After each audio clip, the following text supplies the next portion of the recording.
Sigurado ako mga sangkay, marami po sa ating mga kababayan ang matutuwa sa balitang ito patungkol po sa pagkakalaglag finally sa Smartmatic.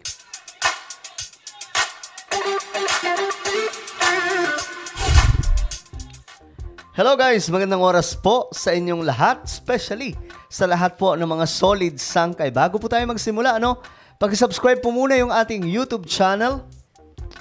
Ayan po, sa baba ng video na to, makikita nyo po yung subscribe button. Yung mga bago pa lamang po sa ating channel, okay? Pindutin nyo po yung subscribe button na makikita sa ibaba. I-click ang bell at i-click nyo po yung all. At kung kayo ay nanonood sa Facebook, huwag nyo pong kalilimutan na i-follow ang ating Facebook page. So ito guys, excited akong pag-usapan ito patungkol po sa Smartmatic. Aba, finally, after many years of fighting mga sangkay against Smartmatic, ito ang balita, panoorin nyo. Na ng bagong service provider ang COMELEC sa susunod na eleksyon matapos i-disqualify ang Smartmatic. Okay, palakpakan po muna natin mga sangkay. Dinisqualify na po ang Smartmatic finally, For many years, marami pong lumaban dito. At alam nyo mga sangkay, nung nasa politics pa po tayo, isa po tayo sa, ano ba tawag doon? Nanawagan. Nag-call out sa COMELEC na ilaglag na po itong Smartmatic dahil po sa napakaraming issues na mayroon po sila. At nakaraang eleksyon nga po ng Amerika, mga sangkay, na isabit pa po sila. Ngayon, eto na, finally. Nangyari na po. Ito, panoorin po natin ng diretso itong balita. Apektado raw kasi ang integridad ng halalan dahil sa isyu ng katiwalian sa kumpanya. Nasa frontline ng balitang yan, si Faith Del Mundo. Hindi na pwedeng sumali sa 2025 midterm elections at sa mga susunod pang halalan ang service provider na Smartmatic. Ayun, palakpakan natin yan. Ang gandang balita. Hindi na po pwede. Matapos silang tuluyang i-disqualify ng COMELEC na lumahok sa anumang procurement na may kaugnay sa eleksyon. Para po sa medyo may alam po dito mga sangkay. Okay. Marami pong katiwalian ang na-discover, tungkol sa Smartmatic. Maraming taon na po ang nakakaraan mga sangkay at halos hindi po maitumba itong Smartmatic. At di umano, ayon sa mga report, ginagamit po ng mga ilan sa mga mga sangkay, ng mga buwakang politiko. At ngayon, dahil sa dami po ng ebidensya, at syempre, ang nakaupo ngayon ay si President BBM, na noon pa man mga sangkay, matagal na po niyang pinapanawagan na talagang ibasura na po itong Smartmatic. At I think ito po yung malaking chance. Kasi, alam nyo, maganda po ito na magkaroon po ng malinis na halalan. Yung wala pong issue. Mas maganda nga po, mano-mano. Pero ang sabi po, mga sangkay, sana ang pumalit dito yung yung manual na pagboto pero may halong electronic something mga sangkay. Basta, naipaliwanag ko na yan sa vlog ko. Siguro pag-usapan na lang natin sa susunod. But again, papaliwanag ko lang explain ko lang. Wala na po ako sa politics. At gusto ko lang ibalita ito dahil masaya po ako na finally itong Smartmatic na nagiging, alam nyo, sakit sa ulo mga sangkay sa mga halalan, finally na ibasura na. Taong 2010 nang unang kunin ng COMELEC ang Smartmatic para mag-supply ng vote counting machines at iba pang gamit sa kauna-unahang automated elections sa bansa. Mula noon, naging regular ng service provider ng COMELEC ang kumpanya tuwing halalan. Yun nga lang, nadawit ang pangalan ng kumpanya sa isyu ng umano'y money laundering at panunuhol kay dating COMELEC chairperson Andres Bautista na iniimbestigahan sa Amerika. Inakusahan kasi si Bautista na nagtayo umano ng mga foreign shell company para paglagakan ng perang sinuhol umano sa kanya ng Smartmatic para silang piliing mag-supply ulit ng vote counting machines sa 2016 elections. Agoy. Bagamat hindi pa naman napapatunayan, iginiit ng COMELEC na malaking dagok sa integridad ng halalan ng issue kay Bautista at sa Smartmatic. Sabi naman ng Smartmatic, hindi pa nila natatanggap ang kopya ng resolusyon. Okay. Pero disappointed sila sa desisyon ng COMELEC na Wala, kahit disappointed kayo, masaya kami. disqualify sila sa bidding. Anila, 23 taon na raw na malinis ang record ng kanilang kumpanya. Wow, malinis. Mamira. Linis no? Sobrang linis. Ang dami pong... Ay nako, ayoko na lang magsalita. Kung si dating DICT Secretary Eliseo Rio Jr. naman ang tatanungin, masaya raw siya sa naging desisyon ng COMELEC. Ayun. Isa si Rio sa mga naghain ng petisyon noong Hunyo para questionin ang umano'y irregularidad sa transmisyon ng mga boto noong 2022 automated elections. We are happy na disqualify yung Smartmatic. Nagkaroon ng fraudulent election tayo ng 2022. Sabi ng COMELEC, hindi daw gano'n nangyari. Dinisqualify nila ang Smartmatic in other grounds.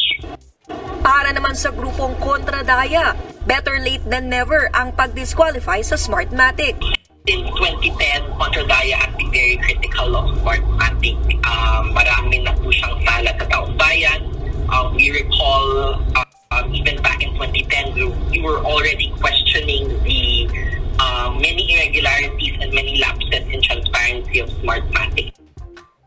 Sa ngayon, kinokonsidera rin ng COMELEC na imungkahing patawan ng permanent disqualification at blacklisting ng Smartmatic sa lahat ng government procurement proceedings. Ayun! Ang ganda ng balitang yan. So, magpaalam na po tayo sabay-sabay sa Smartmatic. Pwede ba i-comment po sa ibaba? Goodbye. Paalam. Smartmatic. Nagbabalita Okay. Ngayon, isa sa lumaban yan, mga sangkay, sa Smartmatic. Wala pong iba kundi ang taong to, si Attorney Glenn Chong. I don't know, mga sangkay, kung asa na po ito ngayon, pero isa po ito siya sa pambihira. Nag-expose talaga. Malaking expose yung kanilang inilatag dito, mga sangkay. Nagkaroon pa ng hearing doon sa Senado.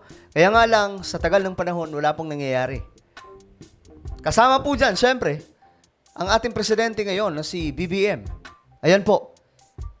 Smartmatic sold a system of cheating. Ayon po kay BBM. At 5 years ago na po ito, mga sangkay. At ito naman, ilang taon na rin. 4 years ago. Panoorin po natin itong kay Glenn Chong. Maybe you don't know him. Pero sa mga mahilig sa politika, kilalang kilala po si Attorney Glenn Chong.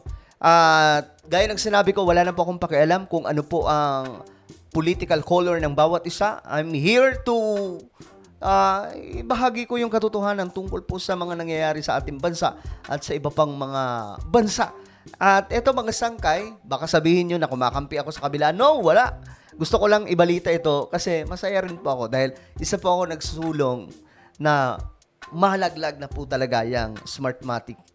Isinusulong ng election fraud accuser at senatorial candidate na si Attorney Glenn Chong ang pagpapatupad ng reforma sa Commission on Elections at sa automated election system na ginagamit sa bansa. Okay, noon pa po ang video na to ha. Baka sabihin nyo ngayon, noon pa po ito dahil matagal na po itong lumalaban si Attorney Glenn Chong. Ganun din po si BBM at that time.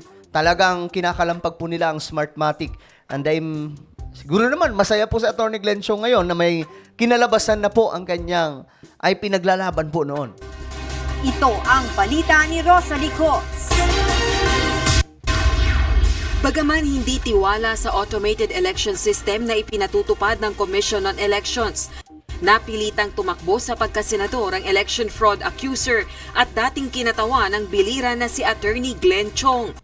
Sa kanyang exclusive interview sa programang Get It Straight with Daniel Razon, sinabi ni Chong na nais niyang gamitin ang pagtakbo sa halalan upang maibunyag ang katiwalian at pandaraya ng mga tinagurian niyang sindikato sa eleksyon. Dapat na anyang matuldukan ng mga irregularidad tuwing sasapit ang eleksyon sa bansa. So Yes, talagang sir. ang kampanya nyo ay gibain ang COMELEC, ganun ba? Ang Smartmatic, sir. Smartmatic ang kanyang gustong gibayin. At that time, mga sangkay, grabe, sana po na panood nyo, ang dami po niya sa YouTube. Talagang ito po yung naging focus niya at that time. Ang Smartmatic. Yes. Kick them out.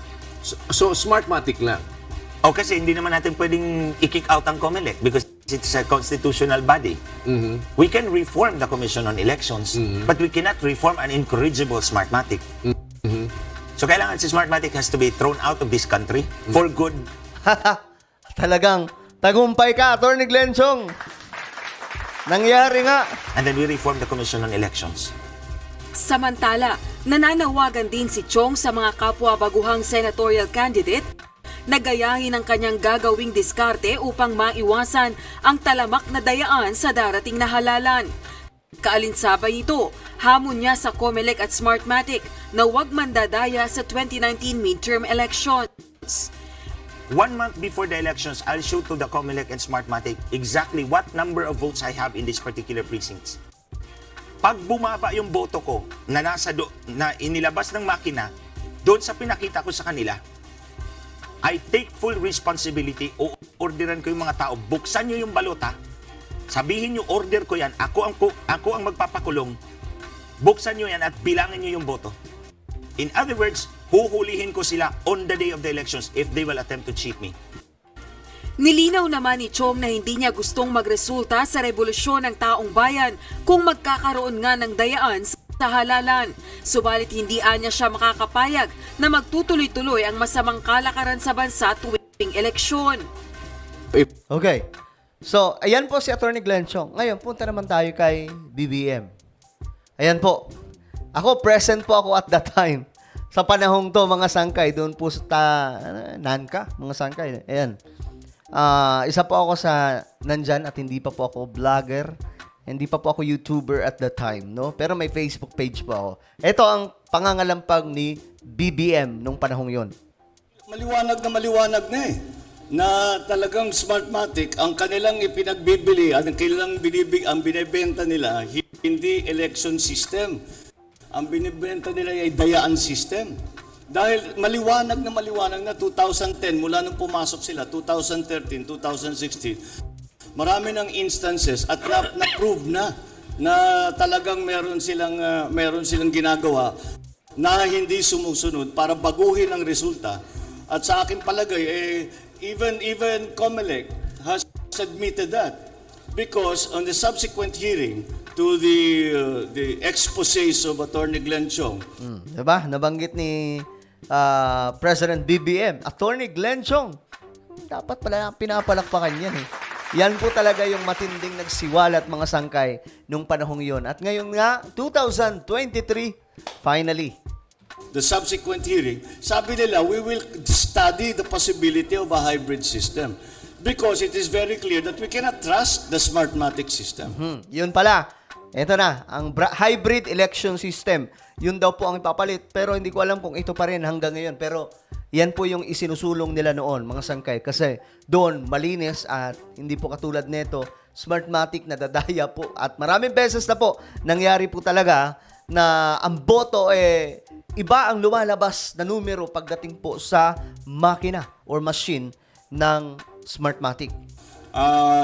And so I hope that we come the ideal. Alam naman ninyo, ang daya nung manual ay sa canvassing, Ayun, di ba? correct. Pagka canvassing ka sa presinto hanggang sa bayan, yung canvassing na yun, pwede nang kalikutin yun. From bayan mula sa bayan hanggang sa probinsya, another chance to interfere. Probinsya hanggang national, another chance to interfere. So sabi natin, tanggalin natin yung canvassing, bilisan natin. Yung delay, doon nagkaka-problema pagka nagka-delay. So bilisan natin para hindi wala nang chance na pakialaman yung resulta. So ginawa natin electronic. Hindi naman talaga yung Smartmatic, wala sa lahat ng batas, sa marami sa mga regulations, sa marami mga safeguard, hindi naman sinundan.